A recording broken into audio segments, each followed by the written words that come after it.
Page number 48, Sea Fever.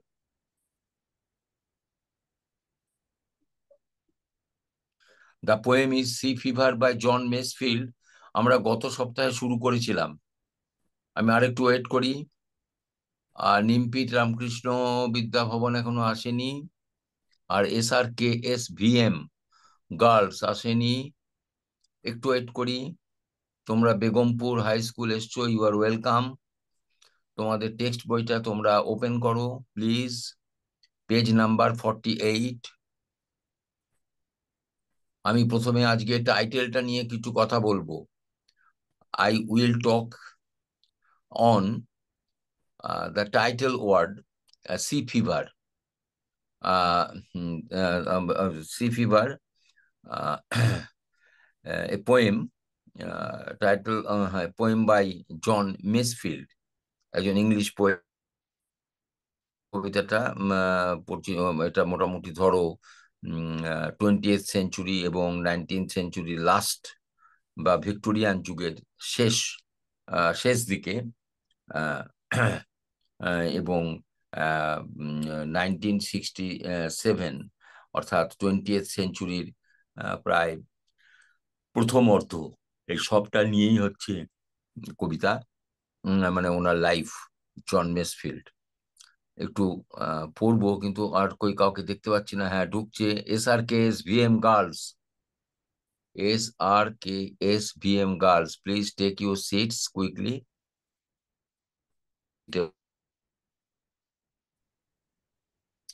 হ্যাঁ, তাড়াতাড়ি বসো।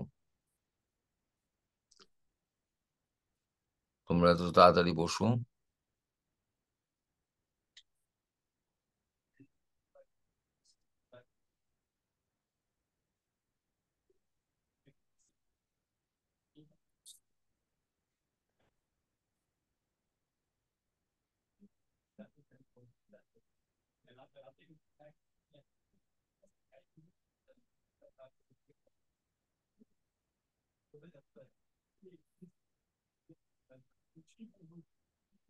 হ্যালো, তাড়াতাড়ি বসো। হুম হুম বেশ। দুয়ারবাসিনী গার্লস হাই স্কুল এসে গেছো, SRKSVM গার্লস এসে গেছো। আমি শুরু করি। আমরা পেজ নাম্বার 48 খুলতে বলেছি। তোমরা তোমাদের টেক্সট বইটা 48 খোলো। 48, আমরা যে কবিতাটা পড়ছি, we are reading a poem. আমরা একটা কবিতা পড়ছি, sea fever. Sea fever by John Masefield. তোমরা জানো যে poems are highly emotional. Poems are full of emotion, excitement, এবং পোয়েটস আর হাইলি ইমাজিনেটিভ। এখানে জন মেসফিল্ড কিন্তু ফিলস এক্সাইটেড। জন মেসফিল্ড কবি, তিনি খুব এক্সাইটেড ফিল করছেন। কেন না, হি সাফারিং ফ্রম এ ফিভার। জ্বর হয়েছে মানে তার বডি টেম্পারেচার নয়, জ্বর হয়েছে মানে তার একটা এক্সেসিভ একটা লাভ ফর সি ভয়েজ, একটা excessive attraction for sea voyage, এটাই সি ফিভার। এখানে সি ফিভার হচ্ছে metaphorically used. The word fever has been used in a double with double meaning. It is a metaphor, English. এখানে সমুদ্র জ্বর, জ্বর মানে এখানে আমাদের বডি ফিভার নয়, জ্বর বডি টেম্পারেচার এখানে নয়। এখানে high voltage excitement, high voltage excitement, intense passion. You may write down in your exercise book. এখানে fever, the word fever, the word fever,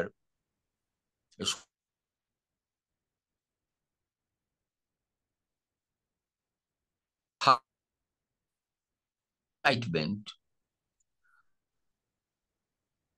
or লেখো intense passion, INTENSE, intense passion. কারণ তোমার question পেপারে you may be asked, তোমাকে হয়তো জিজ্ঞাসা করা হবে, what is the meaning of fever in the title word. হ্যাঁ, জন মেসফিল্ডের কবিতার টাইটেলে সি ফিভার লেখা আছে।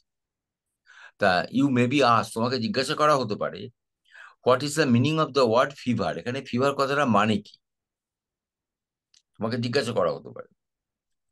সেখানে তোমাকে বলতে হবে এখানে ফিভার কথাটার মানে হচ্ছে কনটেক্সচুয়ালি। কনটেক্সচুয়ালি মানে প্রাসঙ্গিকভাবে, অর্থাৎ in respect of the poem, the content of the poem. কবিতার যে কন্টেন্ট, সেই কন্টেন্ট অনুযায়ী এটা ফিভার কথাটার মানে হচ্ছে ইন্টেন্স প্যাশন অর লাভ বা হাই ভোল্টেজ এক্সাইটমেন্ট। এখানে কবি খুব এক্সাইটমেন্টে ভুগছেন। আচ্ছা, এবার একটু বলি এই যে সি ফিভার, এর গ্রামাটিক্যাল দিকটা বলি। Sea is a noun, fever is a noun.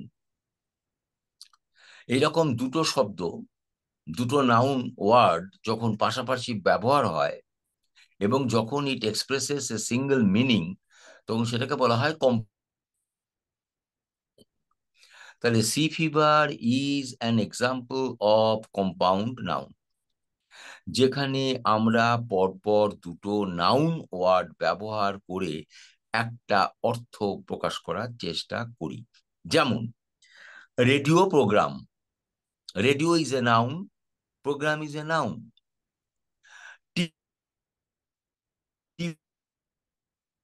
Serial একটা noun, TV serial. Ceiling fan, ceiling একটা নাউন, ফ্যান একটা নাউন। এগুলোকে বলা হয় কম্পাউন্ড নাউন। এগুলো by using two noun word side by side, দুটোকে,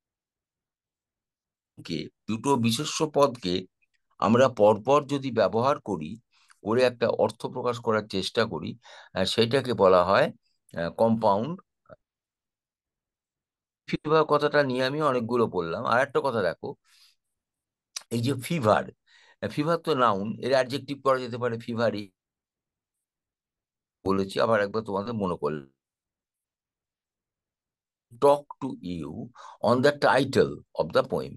কবিতার যে title, title is very important, you know, যে title of any text, it is called কি, এটাকে চাবিকাঠি বলে। কি হচ্ছে অফ দ্য টেক্সট, অর্থাৎ টাইটেলটাকে আমরা যখনই পাবো, টাইটেলটাকে দেখব, তখনই আমরা সেই টেক্সটের ভেতরের যে বিষয়বস্তু, সেই বিষয়বস্তুর এক, তাহলে title is an important part of any literary text. এটা তোমরা ক্লাস 10-এ এটাকে বুঝতে অনুরোধ করছি। তোমাদের বারবার বলছি যে এই যে তোমরা গল্প পড়ছো, তার একটা টাইটেল আছে, কবিতা পড়ছো তার টাইটেল আছে, নাটক পড়ছো তার টাইটেল আছে, নভেল পড়ছো তার টাইটেল আছে। তাহলে এই টাইটেলগুলো কেন? টাইটেল লেস তো নয়, আছে। সেই তাৎপর্যটাই আমি তোমাদের বলছি। সেটা হচ্ছে, টাইটেলটাকে বলা হয় একটু মেটাফরি, যে টাইটেল ইজ এ কি। টাইটেল হচ্ছে একটা চাবিকাঠি। কিসের চাবিকাঠি? To understanding, to understanding the content of the hello, তাড়াতাড়ি বসে পড়ো। Shrirampur girls high school, I find the students coming in, please you are requested to take your seats. আমরা অনেকগুলো কথা, ফিভার, সি ফিভার টাইটেল নিয়ে অনেকগুলো কথা বলেছি। আমি এবার একটু তোমাদের বলবার চেষ্টা করছি, what is the significance of title of an essay, of A pros, of a drama. এই টাইটেল গুলো মানেটা কি? এই নাটক দরকারটাই বা কি? তা আমি একটু বলবার চেষ্টা করছি। বেশি কথাটা খুব সিম্পলি, কোনো ভারী কথা আমি কিচ্ছু বলছি না, এটা তোমরা মনে, হচ্ছে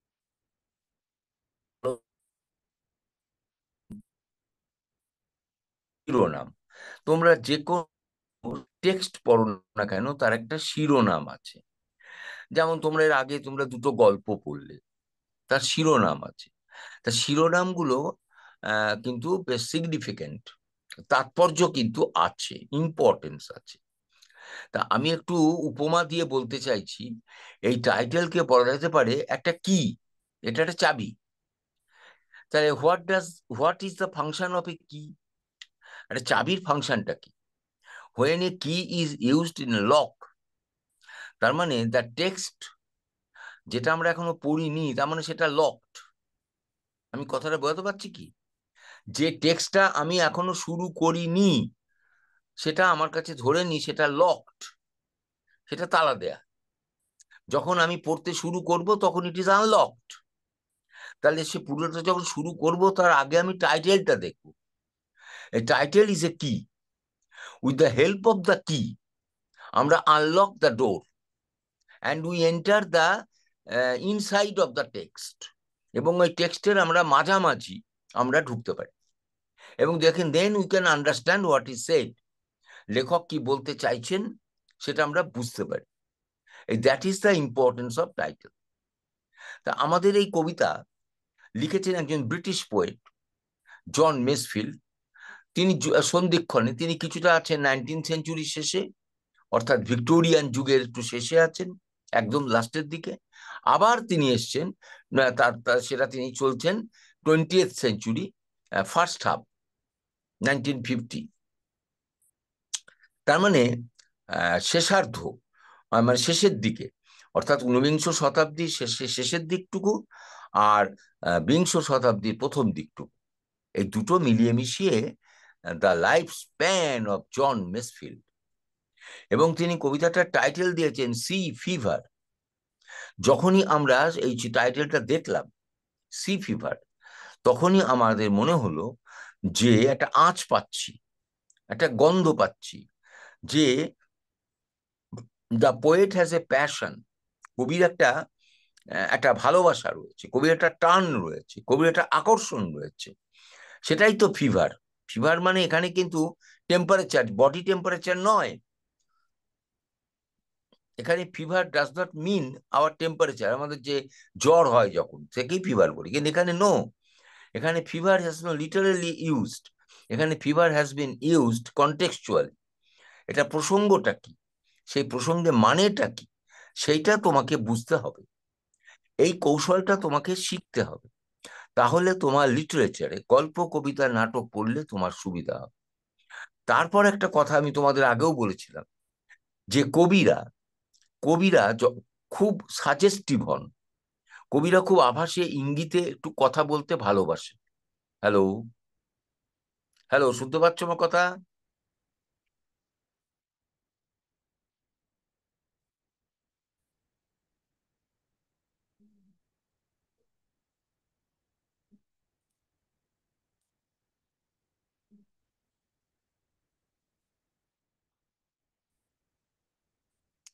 হ্যাঁ, কবিরা খুব সাজেস্টিভ হন, এবং তারা কিছু ওয়ার্ডস অ্যান্ড এক্সপ্রেশন, তারা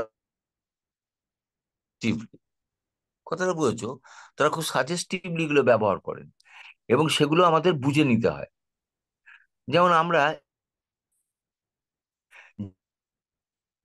ব্যবহার করেছেন, তার মানে the poet feels excited to go to the sea, তিনি সমুদ্রে যেতে চাইছেন, এবং to with the help of a ship, তিনি জাহাজে চাপতে চাইছেন, এবং তিনি খুব এক্সাইটেড, তিনি খুব উত্তেজিত। আমরা কবিতায় তো প্যারাগ্রাফ বলি না, কবিতার একটা নিজস্ব অবয়ব আছে। অবয়ব মানে কি? তার একটা স্ট্রাকচার, তার একটা শরীর, তার চেহারা আছে।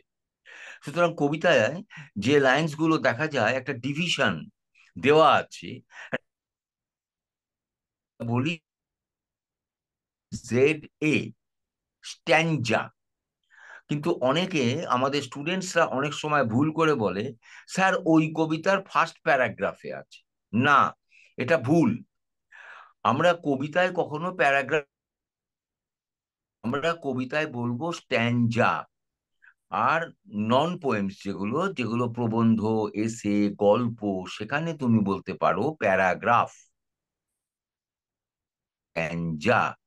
কারণ কবিতার একটা নিজস্ব চেহারা আছে, কবিতার একটা নিজস্ব ছন্দ আছে, কবিতার একটা নিজস্ব সুর আছে, কবিতার একটা নিজস্ব ল্যাঙ্গুয়েজ আছে।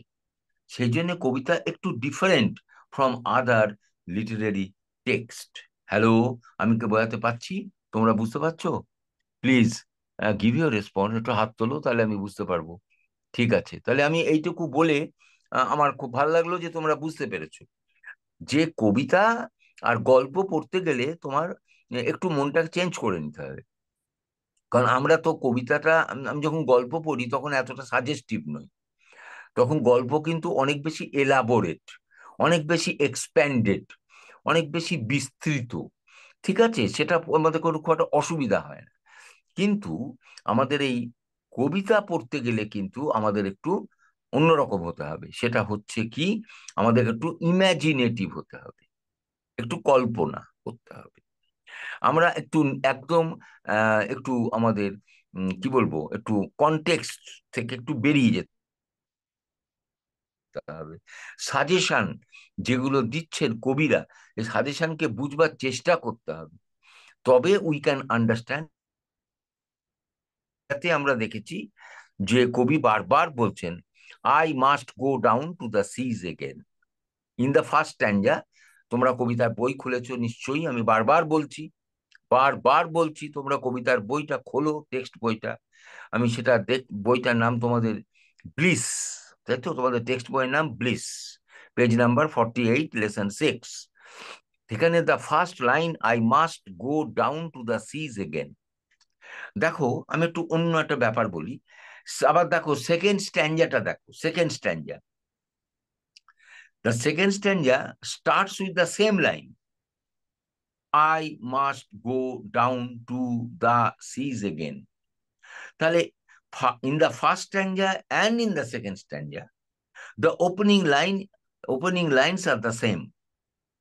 একে বলা হয়, এই যে repetition of the same group of words in the beginning of each stanza, এটাকে বলে রিফ্রেন। কি বললাম? এটাকে একটা টেকনিক্যাল শব্দ আছে, এটা একটু জেনে রাখা ভালো। রিফ্রেন, REFRAIN, রিফ্রেন মানে, রিফ্রেন মানে ধোঁয়া, বাংলায় আমরা বলি ধোঁয়া, ধয় হস্যৌ অন্তস্তয়ে আকার।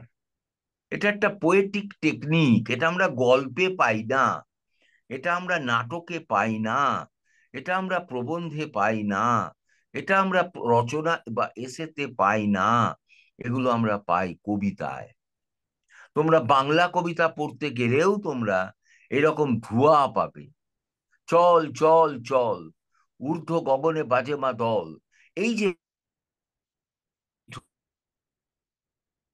চেঞ্জ হচ্ছে, দ্য লাইনস আর রিপিটেড, এগুলোকে বলে, কি বললাম, REFRAIN, রিফ্রেন। রিফ্রেন মানে ধোঁয়া, REFRAIN। এটা তোমরা প্রয়োজন হলে তোমরা খাতাতে লিখে রাখতে পারো। Repetition of the same part of word or the same sentence in the opening of each part of a text, সেটা কবিতা হতে পারে, বিশেষ করে কবিতায় এটাকে বলা হয় রিফ্রেন, REFRAIN। তাহলে এখানে রিফ্রেনটা, I must go down to the seas again, this line is repeated. এই লাইনটা রিপিট করার একটা পারপাস কি? What is the purpose of repeating the same line in the successive stanzas? এই যে পরপর দুটো স্ট্যান্ডা এলো, এই দুটো স্ট্যান্ডাতে এই লাইন রিপিট করার উদ্দেশ্যটা কি কবি? উদ্দেশ্য হচ্ছে to emphasise, to highlight the idea, the concept.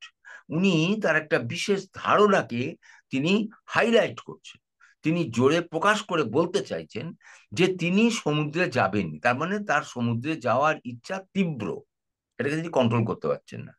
For the call of the running tide, এবং he can hear the call of the running tide. Tide মানে আমরা জানি জোয়ার, এখানে টাইড মানে tidal waves of the sea, tidal waves of the sea, সমুদ্রের যে ঢেউ, যে অনবরত যে ঢেউ, সে ঢেউ যেন কবিকে ডাকছে। Is a wild call. তারপর কবি বলছেন, that call is wild, wild মানে কি? একেবারে strong, very very very strong. মানে দ্য পোয়েট ক্যান নট, কি বলবো, ইগনোর, ক্যান নট ওভারলুক, হ্যাঁ, can not neglect the call. মানে that call is so strong যে কবি নিজেকে আর নিয়ন্ত্রণ করতে পারছেন না। The sea is calling him, সমুদ্র তাকে ডাকছে। অ্যান্ড এ ক্লিয়ার কল, এবং আবারও তিনি বলছেন that call is clear, there is no ambiguity, এর মধ্যে কোনো দুটো মানে নেই। The call is very clear, হ্যাঁ, একবারে transparent call. It is reaching his ears, the sound of the tidal waves of the sea is reaching his ears, his ear drums are ইকোয়িং, তার ইয়ার ড্রামগুলো যেন ইকো করছে, প্রতিধ্বনিত হচ্ছে সেই সমুদ্রের যে আওয়াজ, সেই আওয়াজে। That may not be dinner,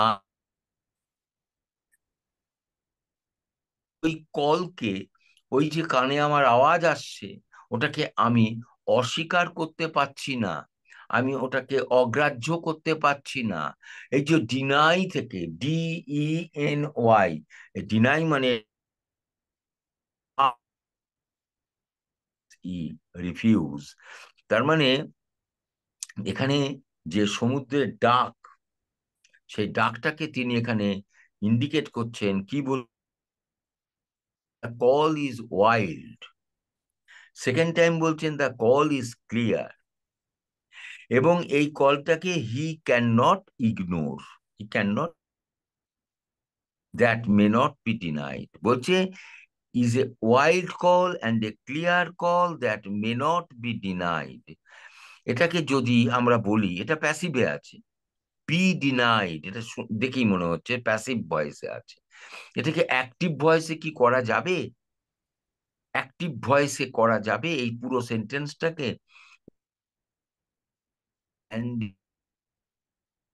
not be denied? হ্যাঁ, করা যাবে।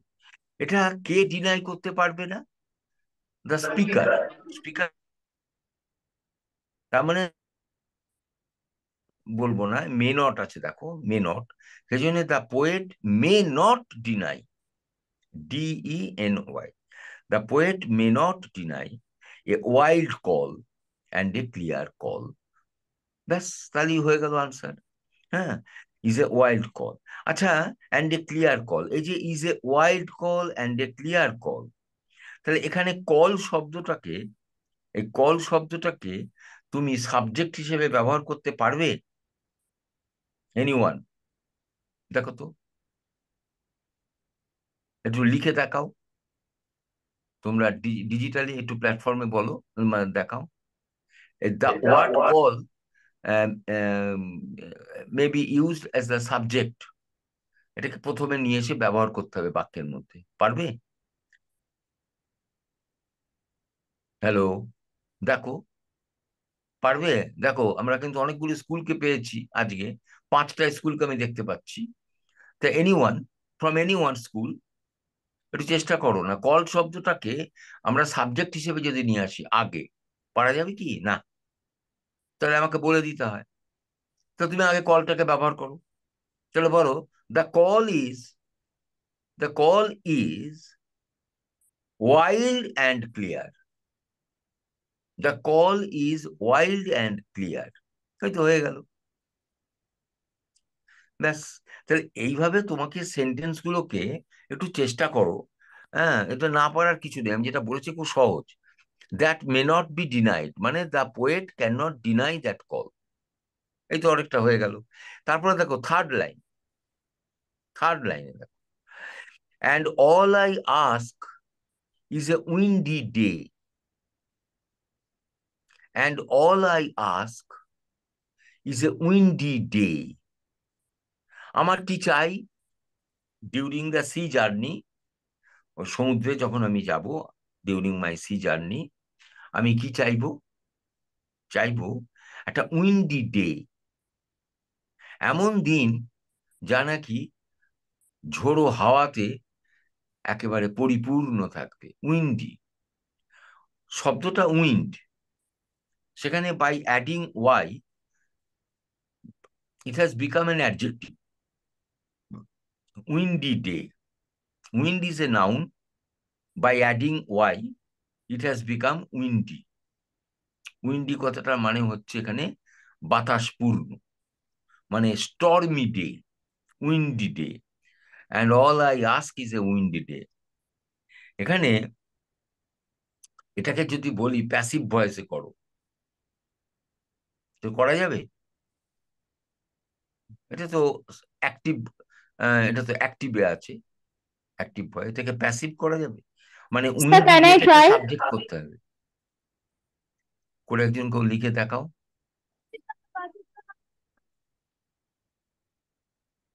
হ্যালো, কই? Sir, can I try? Voice change, voice change করে দেখাও।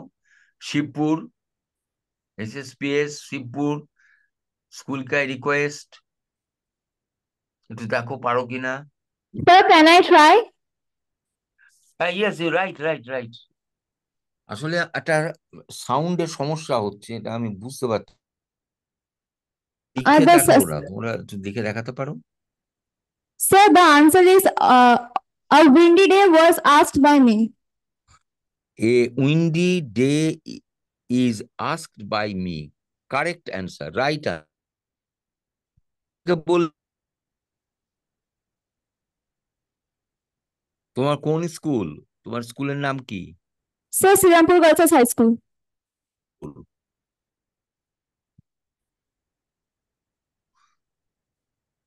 যাই হোক, রাইট আনসার। হ্যাঁ, ঠিক আছে। তা অনেকে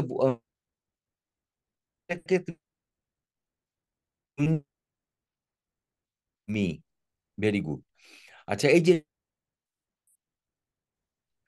তাহলে এটাকে যদি তুমি অ্যাডজেক্টিভ করো, তাহলে এটা ডেলি হবে, এটা ডেলি হবে। With the white clouds flying, তার সঙ্গে আর কি থাকবে? সাদা মেঘ, ফ্লাইং। তার মানে দ্য হোয়াইট ক্লাউডস ফ্লাইং, মানে ফ্লাইংটা এখানে ইউজড অ্যাজ ক্লাউড। হোয়াইট শব্দটা, এটা কি হোয়াইট শব্দের অ্যাডজেক্টিভ? এটা এটা তো অ্যাডজেক্টিভ নিশ্চয়ই, হোয়াইটটা অ্যাডজেক্টিভ। তা এটাকে কি ভার্ব করা যাবে? ভার্ব ফর্মে করা যাবে কি?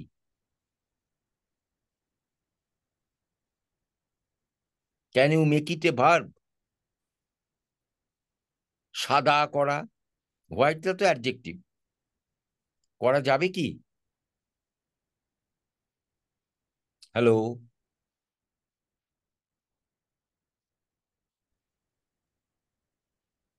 আমি বলতে চাইছি যে হোয়াইট এটা তো অ্যাডজেক্টিভ, এটাকে কি ভার্ব করা যাবে? একটা উত্তর দাও, যে কেউ একটা লেখো বা একটু বলো, শুনতে আমি তো শুনতে পাচ্ছি না, মুশকিলেই। Sir, can you please repeat the line? White, white is an adjective word. তা তুমি কি এটাকে ভার্ব ওয়ার্ডে তৈরি করতে পারবে?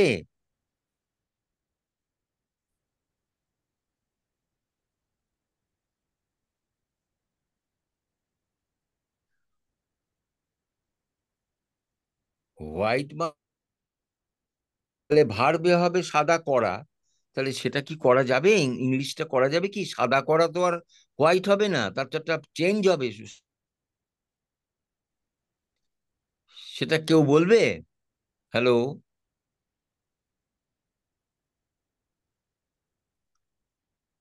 কই? দরবাসিনী গার্লস হাই স্কুল, নিমপিটকে দেখছি না।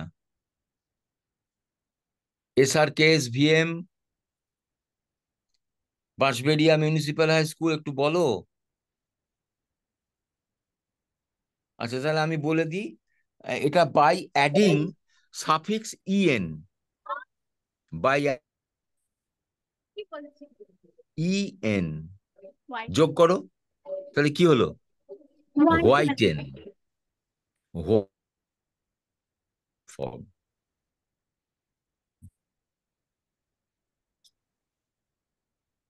করলে নাউন হয়ে যাবে, হোয়াইটেন করলে ভার্ব হবে, আর হোয়াইট ইটসেলফ এর অ্যাডজেক্টিভ হলো। তো এই যে শব্দ নিয়ে যে এই যে আমি তোমাদের চেষ্টা করে যাচ্ছি পরপর ক্লাসে, এই যে শব্দকে নিয়ে যে নানা রকম ভাবে করা যায়, এই নেশাটা তোমাকে তৈরি করতে হবে, ডেভেলপ করতে হবে। লজ্জার কোনো কারণ নেই, পারবো কি পারবো না, ভুল হলো, এটা কোনো ব্যাপার না। তোমরা জাস্ট অ্যাটেম্পট, এটা বাড়িতেও তোমরা প্র্যাকটিস করো, তাহলে দেখবে it will be easy for you. তোমরা শব্দকে আইডেন্টিফাই করতে পারবে, এটাই আমি বলতে চাইছি। যাই হোক, and the flung spray, and the blown spume, and the seagulls crying. আর কি কি চাই কবি? 1 নম্বর বলছে the day should be windy. 2 নম্বর বলছে clouds, cloud should be white clouds, not dark clouds, এবং the clouds will float along the sky, যেটা বলছেন। এবারে বলছে the flung spray. What is spray? Spray মানে কি? যখন আমরা কোনো কিছু স্প্রে করি, পারফিউম, বা তুমি গাছে যখন জল দিচ্ছ, ইউ আর স্প্রেইং ওয়াটার, মানে স্প্ল্যাশিং। স্প্রে মানে তাহলে এখানে what is the spray of? What does the spray refer to? The spray refers to the sea water. The sea water, এখানে সমুদ্রের জল, তার জাহাজের সঙ্গে ধাক্কা লেগে একটা স্প্ল্যাশিং হবে, জলগুলো কিরকম ছিটকে ছিটকে যাবে, and that is called water spray. ওখানে বলছে ফ্লাং। ফ্লাং মানে এসছে শব্দটা ফ্লিং থেকে, FLING, FLING, ফ্লিং। ফ্লিং মানে ছুড়ে দেওয়া, ফ্লিং থেকে ফ্লাং, তাহলে flung spray and the blown, blown spume, SPUME, blown, হ্যাঁ স্পিউম, SPUME।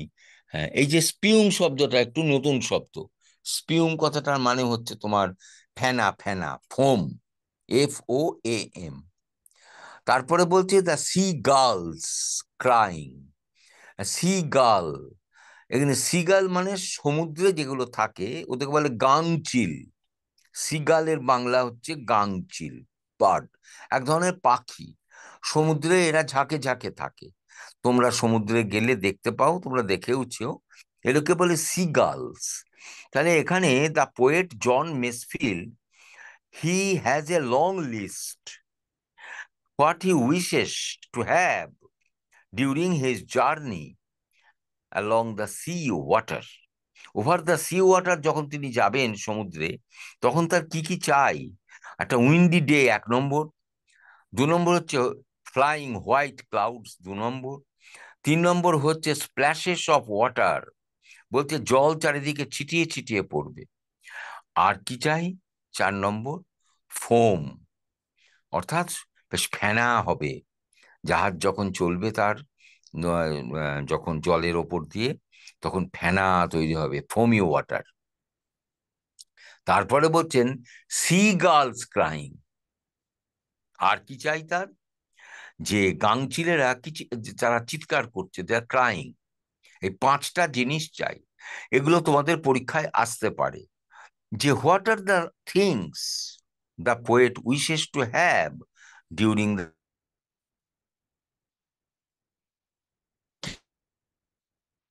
এই বলে আজকে আমার 4 লাইন। আগের স্ট্যান্ডাটা দেখো, 4 লাইন। আবার যখন তুমি থার্ড স্ট্যান্ডাতে যাবে, দেখো the third stanza starts with the same line.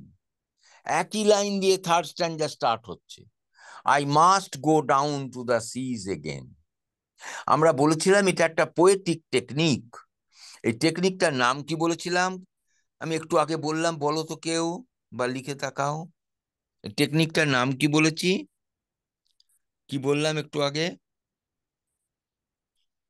Repetition of the same line in the successive stanzas of a poem.